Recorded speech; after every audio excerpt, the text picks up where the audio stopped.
because this is why these events are happening. They're not random, they're happening by actually long planned design. And when people hear another explanation of the world, which instead of presenting the world as a series of random dots, but actually connects them and says that's happening because of that, and that's happening because of that, and that's connected to that, and that's connected to that, and this is where they're all leading us, it's extraordinary to see the lights go on, and people go, and actually this makes far more sense than what I've got from the mainstream media. So it is a time of great challenge, because this thing is moving, not least into the technological level of control. 5G is a weapon. It's used by the military. Do you know these 5G millimeter wave technologies are used to scatter crowds? You know, they drive up in this technology when they want to scatter a cloud, and they put out these frequencies in a much higher power than 5G will be initially with us, but the same frequencies. And people scatter because they get the feeling their skin is on fire. Because the human body, including the skin, is an antenna.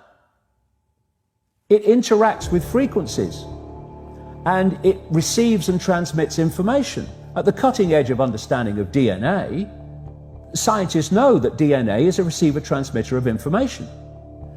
And so we are electromagnetic, electrical organisms, transmitters and receivers of information. When our electromagnetic fields are in balance and harmony, we have health. We have psychological health, and we have physical health.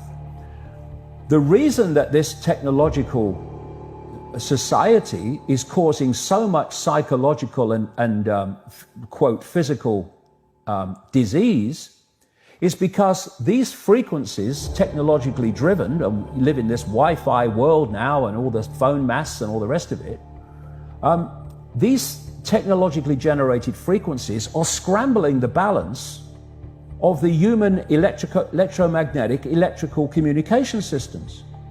And if you scramble them, you create a state of disharmony, dis-ease, which plays through to physical and mental, emotional, psychological dis-ease.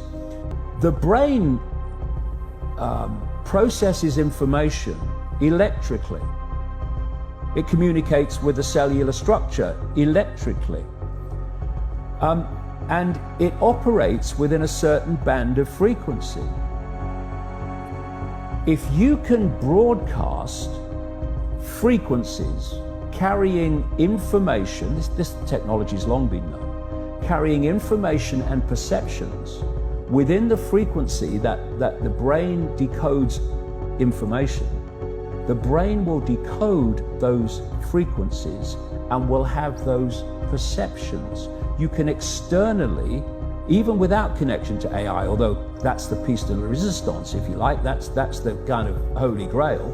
But even before that, you can influence people's perceptions externally by broadcasting these frequencies that we interact with, because we are antenna. Every thought, every emotional response is a frequency. It generates a frequency, and it is of itself a frequency. Hate is a frequency, and it's different to love.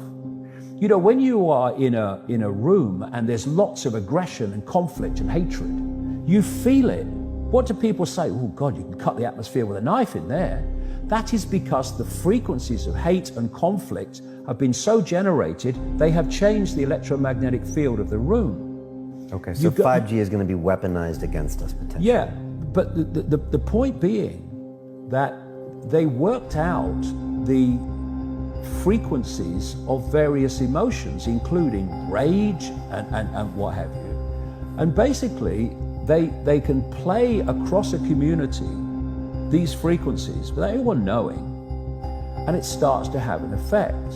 And you find there is very, very little that won't wait till you're on a landline, and you can have a proper conversation with someone without this burning your brain and without you constantly on it, because what is happening, and this cabal knows this, for a very long time, indeed right up to recent times, science believed that once the brain was formed, that was it. That's how it stayed. Now they know it's very different through this thing they call brain placidity. Brain placidity means the brain is changing in the way it processes information and the neuron networks it creates to process information on the basis of information received. So what we've had in this very short time is the human brain bombarded with digital electrical stimulus that it's never experienced before. 5G doesn't travel well because of the nature of its frequency.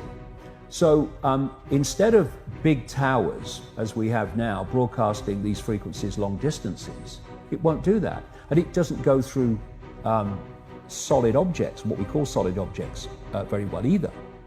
So to overcome that, there are going to be boxes broadcasting 5G, this weapon, down every street, all over the world. You're talking phenomenal numbers of these boxes, broadcasting like on the lamp standard outside your children's bedroom and stuff, broadcasting this stuff. There's no way you'll be able to go where you won't be in a field of 5G. It's changing the human brain. It's changing the way the brain processes information, and how we process information dictates our perception of reality. And people might not realize why they're feeling it, but they start to feel it. And then what they do is they trigger that with an event, maybe some guy is attacked by the police or something, or somebody's arrested for something they didn't commit, and now there's the trigger.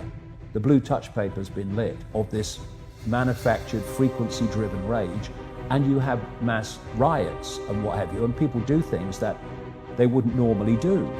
And you can make people depressed. You know, the American military, they've admitted this. They have technology that fires frequencies at the enemy that basically breaks the enemy's spirit, so they give up and put their weapons down, because you're not supporting them going down this road of technological control. So when people say there's nothing I can do, I'm just little me, first of all, you're not little me, that's just your perception of yourself. But there's endless things we can do. The question is, are we going to do them? And that answer to that question will decide if we end up in this technological dystopia or whether we don't. And we better start making the choice quick, because it's moving fast.